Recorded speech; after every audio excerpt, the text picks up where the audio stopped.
In this episode in the life of Jesus, he was personally training his apostles for leadership. James and John looked at leadership as an opportunity for self-promotion. And so in their prideful ambition, those guys were jockeying for positions of honor in the group. They wanted the most prestigious positions right next to the Lord. They were thinking about what they would receive, but Jesus corrected them.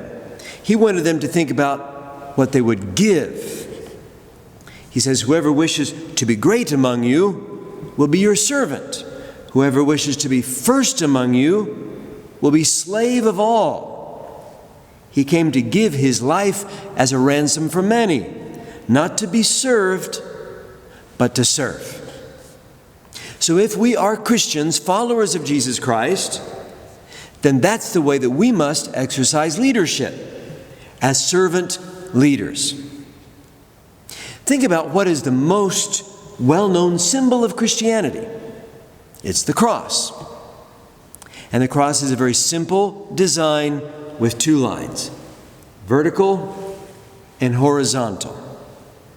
When you see those two lines together, you think Christianity. And those two lines artistically can remind us of the two dimensions of love for Christians: love for God and love for others. The vertical line on the cross is symbolic of our love to God, and the horizontal bar is symbolic of our love for other people. And those two dimensions of love are intimately connected with one another. You don't have full Christianity without both of those kinds of love. If you have only one dimension of love, the vertical or the horizontal, the Christian life is incomplete. If all you do is service to help meet the needs of other people, that's the horizontal bar. If that's all you do with no prayer, it's incomplete Christianity. On the other hand, if all you do is prayer and devotion, taking care of the vertical dimension of Christian love with no service to help other people, it's also incomplete Christianity. That's why the first letter of John, chapter 4, says, what does he say? Let me find what he says. I lost it here. I'll find it. Hang on. Suspense.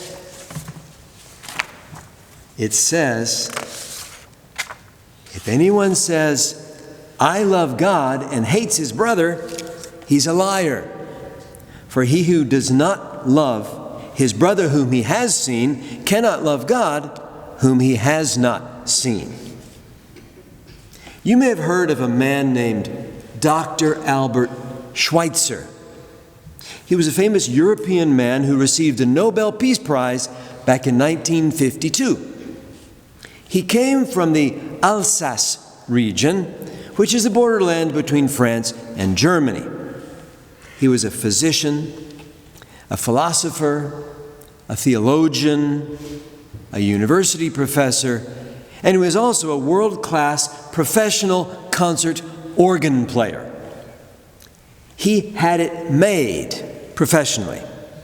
He had money, fame, popularity, anything you could ask for.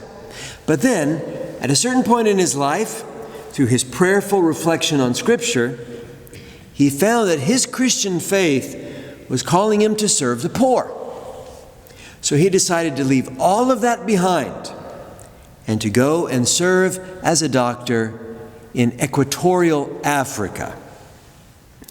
And so he gave medical care to the poor villagers there in the jungle for many years. He basically lived out the rest of his life serving as a doctor in the jungles of Africa.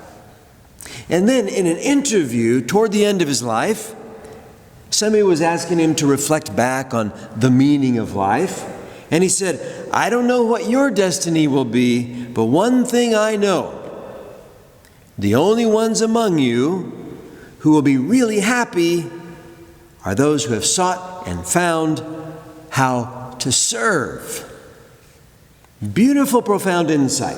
The only ones who will be really happy are the ones who have sought and found how to serve.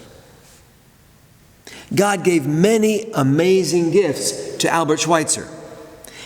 And Schweitzer expressed his gratitude to God by giving to other people who could not pay him back. And God has done many good things for you too. I suggest that you regularly count your blessings. God has given you your life, your health, your education, your material resources, and so much more. And so the best response to God's generosity to you is to pay it forward through service to other people. Put your resources and your time to good use by making a positive difference in this world. Not just to enrich yourself, but to help others be less poor. Not to put other people down, but rather to build them up. Not to prove that you're smarter than everybody else, but to help equip others to rise above their circumstances and dream bigger dreams. The first letter of Peter says, as each one has received a gift, use it to serve one another as good stewards of God's varied grace. In Christian leadership, the one who is a great leader is not necessarily the one who makes the most money. In fact, Jesus tells his disciples in today's gospel passage that as leaders, they will drink from the cup that he drinks. And what he's referring to there is sacrifice, not salary. Jesus says not to lead like the pagan leaders who use their power to lord it over others.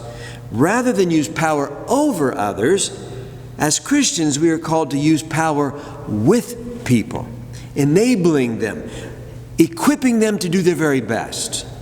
We don't use people, we build people. That's how Christians are to lead.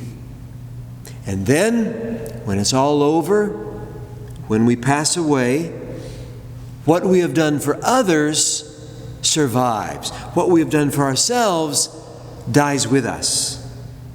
What we've done for others, for the common good, and for God remains and is immortal. There are actually opportunities every single day to reach out in service to others. For example, with our family members, with our neighbors, through the ministries of our parish, through volunteer agencies in your town. The possibilities are endless to serve other people. Remember the words of Jesus from today's gospel. Whoever wishes to be great among you will be the servant of all.